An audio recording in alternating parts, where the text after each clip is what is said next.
L'importance de la prière dans la vie de chaque chrétien ne peut être surestimée, elle est unique et honorée spirituellement par Dieu.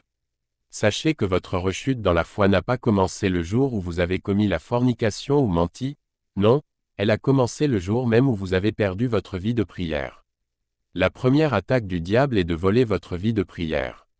Ensuite, il viendra par d'autres moyens et vous enfoncera profondément dans le péché jusqu'au point de non-retour. Lorsque vous cesserez de prier, vous commencerez à pécher et lorsque vous commencerez à pécher, vous cesserez de prier. Un chrétien qui ne prie pas est un chrétien impuissant et lorsque vous êtes impuissant, vous devenez un ballon de football aux mains du diable. La façon dont vous priez détermine votre niveau spirituel, car la prière enflamme votre cœur. Beaucoup d'entre nous sont trop occupés et ne prient pas, et sont tombés dans le coma spirituel. S'il vous plaît, n'oubliez pas que votre récidive ne commence pas le jour où vous commettez la fornication ou le vol, mais le jour où vous avez perdu votre vie de prière. Un frère m'a dit, si je ne prie pas avec ferveur pendant 2 ou 3 jours, des démons apparaîtront physiquement pour l'engloutir. Quand je parle de prière, je ne parle pas de prière de 5 à 10 minutes. Je parle de prière qui fait bouger les choses. L'importance de la prière et du jeûne. Il y avait un homme appelé Duncan, après un message très puissant, les gens demandaient, quel était son secret. Il a dit, 13 heures de prière efficace. Savez-vous pourquoi vous luttez pour vivre correctement? Vous battez contre le péché et la récidive. C'est parce que vous n'avez pas le temps de prier et de veiller.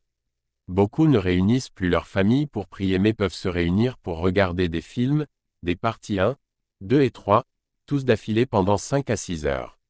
Par conséquent, pour prier, tout le monde s'endormira, mangera et aura des relations sexuelles dans le rêve.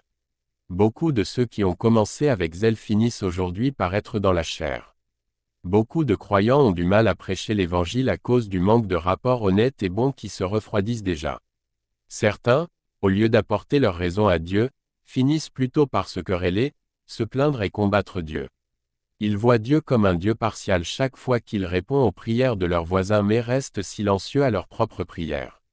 Mais si Dieu est partial, aurait-il créé les anges et les autres éléments vivants? Non, il les a tous créés pour la gloire de son nom, de même que les humains. Nous sommes créés pour adorer la beauté de sa sainteté dans la justice et la véracité. Par conséquent, si vos prières ne sont pas exaucées, vous devez regarder de manière vivante dans votre vie chrétienne et examiner si vous vivez correctement ou si vous vous empêtrez peut-être encore dans des choses qui ne sont pas justes, mode mondaine ou vêtements impudiques.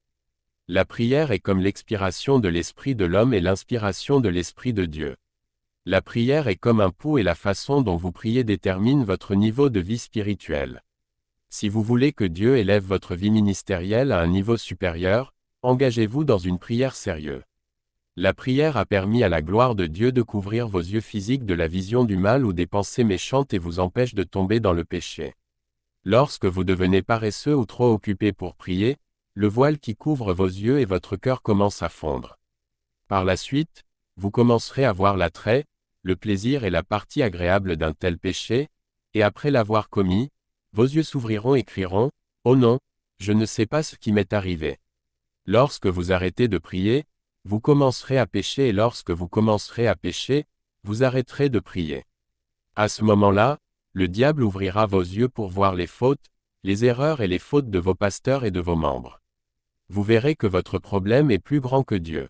Vous cesserez de suivre et vous vous couperez spirituellement de la communion, et votre zèle céleste commencera à s'éteindre. Un jour, un pasteur a dit à son collègue pasteur que la joie de prêcher l'avait quitté.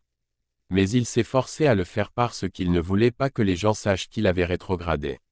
Cependant, spirituellement, la joie et le zèle de servir Dieu lui ont été volés.